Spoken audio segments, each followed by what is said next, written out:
Le cercle RH, on parle d'un secteur plus largement, on parle des métiers, mais on parle du secteur de la santé et du soin qui connaît une crise, malgré le Grenelle de la santé, malgré des efforts, il faut le reconnaître, qui ont été consentis par le gouvernement. On voit que ce secteur est traversé par une forme de grande démission et aussi une grande déception sur le montant des salaires, sur la précarisation, sur la difficulté de faire ce métier, parce que c'est un métier difficile, ce sont des métiers difficiles.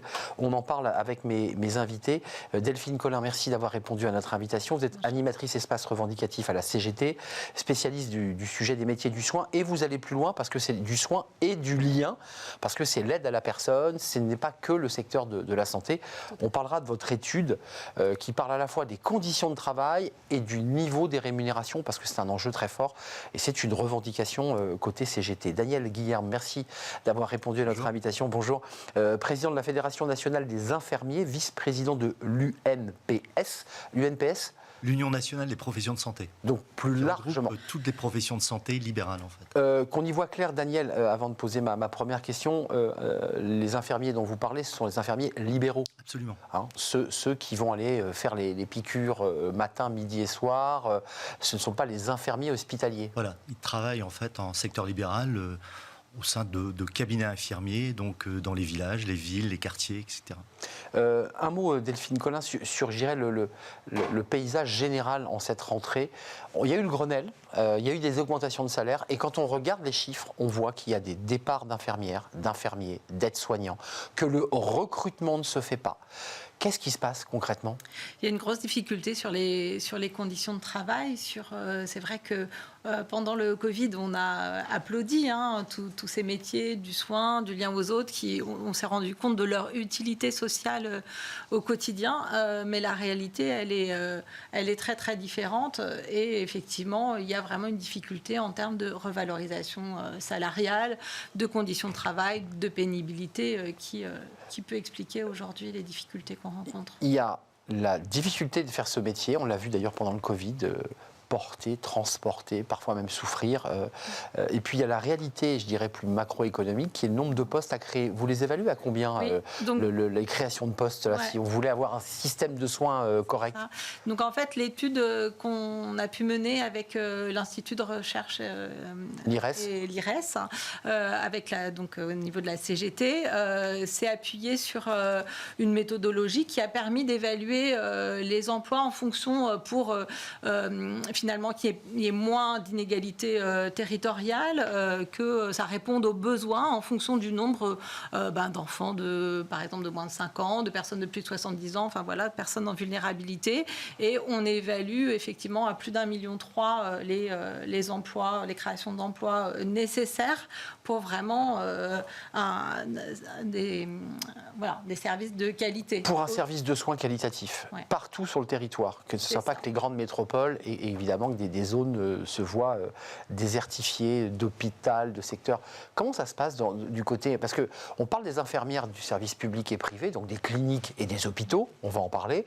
Mais là, on parle des infirmières et infirmiers libéraux, principalement des infirmières quand même, c'est féminin. Oui, alors c'est une profession qui est majoritairement féminine, même si on est dans une courbe inverse des médecins, c'est-à-dire qu'on a une profession qui se masculinise, mais aujourd'hui, majoritairement, 82% de femmes en fait dans le métier. Qui quittent l'hôpital public et privé et qui disent « moi j'en peux plus et je veux avoir ma liberté » entre guillemets, si on peut appeler ça une liberté.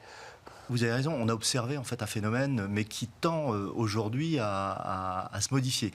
On avait en fait une forte fuite du secteur établissement, que ce soit privé ou public, vers le secteur libéral.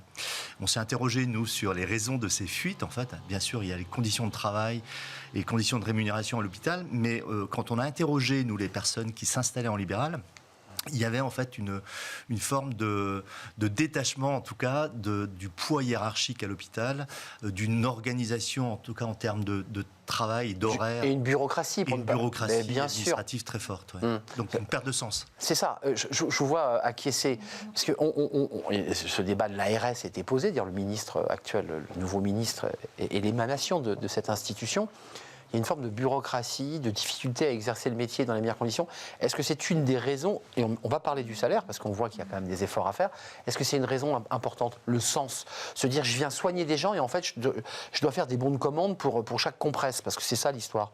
C'est vrai que le sens au travail, c'est vraiment quelque chose de fondamental, et quand on a pu donner la parole, donc à 7000 répondants et répondantes qui ont répondu à notre consultation qui s'appelait Mon travail le vaut bien, sur 15 professions. On s'est rendu compte qu'effectivement, ils étaient énormément confrontés à des tâches administratives au détriment finalement de l'accompagnement, et que c'était quelque chose qui était problématique. Mais un mot quand même, on va regarder la grille des salaires qui est intéressante entre le privé, entre le public, et voir les niveaux de salaire pour certains postes qui sont quand même... si on a ce salaire à Paris, on voit que c'est quand même très compliqué. L'idée quand même il n'y a pas de télétravail quand on soigne. On vient de faire une émission, une rubrique sur le télétravail.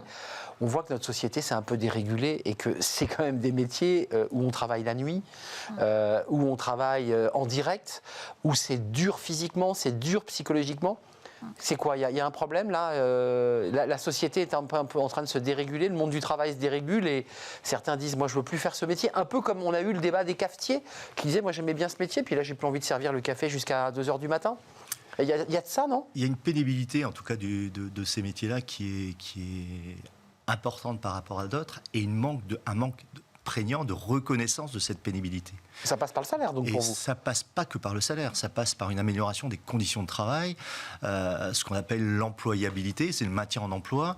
Et aujourd'hui, si on a des fuites en fait importantes, c'est bien parce que des efforts ne sont pas suffisamment ciblés sur ces conditions de maintien en emploi. Un mot, Delphine, parce que c'est important cette question-là. Oui, parce que justement, vraiment la majorité disent je suis fière de mon travail, je suis vraiment fière du travail que je fais. On dit que c'est même une vocation. Hein. Mais je ne vois pas le faire jusqu'à la retraite. Et pour c'est 64% sur notre étude. Et pour les moins de 30 ans, c'est 70%. Donc ça aussi, c'est en lien avec la pénibilité, effectivement, la charge émotionnelle qui est très forte.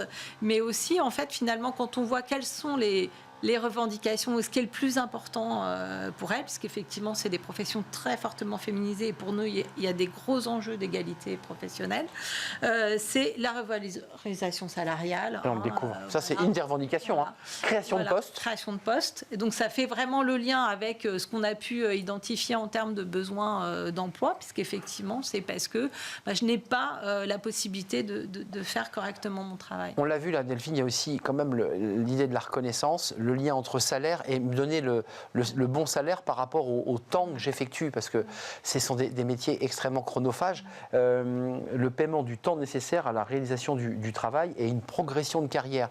Juste d'un mot, vous le savez mieux que moi, mais le droit à la retraite pour ces infirmières, c'est bien, elles sont sous la réforme de 62 ans, on est d'accord, hein? Non, mais je veux dire, on n'a pas pris en compte la notion de pénibilité de ce métier. Il y a une petite prise en compte quand même de la pénibilité en établissement, à l'hôpital essentiellement. Oui. Hors infirmière libérale. Hors secteur libéral. Nous, on demande effectivement une reconnaissance et notamment la mise en place de dispositifs qui permettraient en fait d'alléger la charge de travail en fin de carrière, parce que nous, très clairement aussi, les professionnels ne vont pas majoritairement jusqu'au bout de leur carrière. J'ai regardé le tableau dans les aides. Alors, il y a les métiers du soin, puis il y a les aides à domicile. Le salaire cible que vous fixez, il est à 1696. Le salaire réel, il est à 965 €. Et vous évoquez une revalorisation de 76%. Et puis, quand on regarde la différence entre le public et le privé, dans votre tableau, dans votre étude, le privé, on gagne un peu mieux dans le privé, plus compliqué dans le public. Vos revendications, c'est quoi? Plus d'efforts de salaire dans le public? Oui, en fait, il faut plus d'efforts, effectivement, mais effectivement, il faut des services publics pour répondre aux besoins et qui est vraiment justement une réponse aux besoins égalitaires sur le territoire. Donc pour nous, vraiment, cette dimension de service public, ou en tout cas de marché non lucratif, c'est très, très important, puisqu'effectivement, il y a quand même la silver economy, enfin, il y a vraiment... C'est un marché. Une économie privée qui se développe, clairement. C'est un marché, même dans le travail social, voilà. Et c'est vrai que pour nous, c'est important qu'il y ait un investissement. Cet investissement, on l'a évalué à 80 milliards. C'est la moitié des aides publiques aux entreprises. Parce qu'en fait, dans vos revendications, vous dites on aide parfois les entreprises d'une manière directe, sans contrepartie, parce que c'est un grand débat, mais vous dites qu'il faut investir massivement. D'ailleurs, je me souviens de la tribune dans Le Monde, avec, et pas que des syndicalistes, mais des médecins, des professeurs qui disaient il faut 2% en moyenne du PIB, c'est bien ça. Donc l'étude, là, elle va même jusqu'à 3% du PIB. Grille des salaires, sage-femme, il y en a 28 000, 2300 euros. Ça, c'est du mensuel moyen. On est dans le net ou dans le brut, là? On est en net. Et vous demandez 57% d'augmentation. Sage-femme, c'est pas rien quand même comme métier. C'est jour et nuit. Il nous donne la vie quand même. Dans l'étude, on a fait un comparatif justement par rapport à cette dimension métier féminisé, puisque en fait, tout ce qui est soigner, accompagner, éduquer, etc., on considère que c'est des compétences innées, qu'il n'y a pas de technicité, etc. Les sages-femmes, c'est en termes de responsabilité sur la vie humaine, c'est énorme. Et on a fait un comparatif avec les ingénieurs hospitaliers et sur la progression de carrière. Ce qu'on appelle les ingénieurs, qui sont les cadres hospitaliers qui dirigent en fait dans les progressions de carrière. Les infirmières libérales, parce que ce sont des libéraux, on se dit mais elles gagnent très très bien leur vie. On déchante quand on regarde les salaires des infirmières libérales. Oui. Alors, pour bien gagner sa vie en secteur libéral, il faut travailler beaucoup. Il faut travailler beaucoup. Maintenant, on ne peut pas comparer en fait complètement le secteur salarié et le secteur libéral. Pourquoi ? Parce qu'en fait, les congés payés, par exemple, ça n'existe pas en secteur libéral. Vous travaillez, vous gagnez. Vous ne travaillez pas, vous gagnez pas. C'est aussi simple que ça. Après, les conditions de retraite ne sont pas du tout les mêmes. On ne peut pas tout à fait comparer. Un professionnel qui a un certain revenu, donc un chiffre d'affaires, puisqu'en fait, on est dans une démarche quand on est professionnel libéral, on est dans une démarche entrepreneuriale. On a un cabinet qu'il faut faire tourner, gérer, etc. Et vous avez en fait des charges inhérentes et c'est pas un revenu net en fait. C'est le revenu net en fait, le bénéfice en fait est de l'ordre chez les infirmiers de l'ordre de 45-50% en fait du chiffre d'affaires. Donc toute chose étant égale par ailleurs, aujourd'hui, il ne faut pas venir en secteur libéral en se disant que c'est de l'Eldorado, parce qu'on déchante très vite. Et on se rend compte, effectivement, il y a une étude de l'adresse qui est sortie au mois de juillet. On a en fait une infirmière sur deux qui quitte l'hôpital au bout de 10 ans. Une infirmière sur deux quitte l'hôpital au bout de 10 ans. Et quand on regarde en fait ce que font ces infirmières, 10% de ces infirmières sont toujours dans le secteur libéral 10 ans après. Donc on voit quand même qu'il y a une perte sèche en termes d'activité infirmière qu'il faudrait effectivement combler. Avant de nous quitter, je voulais rappeler quand même que tous les travaux que vous faites, vous et vos équipes menées par la CGT, aboutiront à un colloque au Conseil économique et social environnemental. Je voulais le dire, peut-être que vous viendrez nous en parler. Ce sera le 9 novembre, justement pour venir apporter les fameuses revendications des 80 milliards et tout ce que vous nous dites. Est-ce qu'on a un chiffre exact de la perte de nos talents à l'hôpital depuis le Covid ? Puisqu'en fait, depuis le Covid, on voit est-ce qu'on a un chiffre ? Est-ce qu'on sait exactement combien de personnes ont quitté les établissements publics et privés ? On l'a, cette évaluation ? Vous l'avez ? On pourrait l'avoir, mais elle est peut-être sous embargo. Mais c'est vrai que très clairement, on a senti, y compris dans le secteur libéral, des arrêts d'activité avec des professionnels qui vont faire autre chose. Il y a eu une forme de déception parce qu'il y a eu pendant la crise, il y avait une exacerbation, en tout cas, de l'activité et une reconnaissance là pour le coup. On était en guerre, nous étions en guerre. Une fois que la crise est passée, là, le système reprend son fonctionnement nominal. On voit très bien qu'il y a des déceptions qui s'installent. Avant de nous quitter, vous évoquiez quand même dans votre étude la difficulté territoriale. Vous dites c'est 80 milliards, c'est 2% du PIB, mais ça, ce sont des vœux pieux. La réalité aujourd'hui, c'est qu'il y a des secteurs en France, des territoires, qui n'ont plus de médecins, qui n'ont plus d'infirmiers, qui n'ont plus d'hôpitaux. C'est ça la réalité. Tout à fait. C'est vraiment cette difficulté de répondre aux besoins et c'est pour ça qu'aussi à la CGT, plus globalement, on lance toute une campagne pour la protection tout au long de la vie, de la naissance à la mort. avec une féminisation, on l'a vu, ce sont des métiers extrêmement féminisés. On n'a pas le temps de l'évoquer, mais avec des femmes aussi qui sont en famille monoparentale, ces infirmières.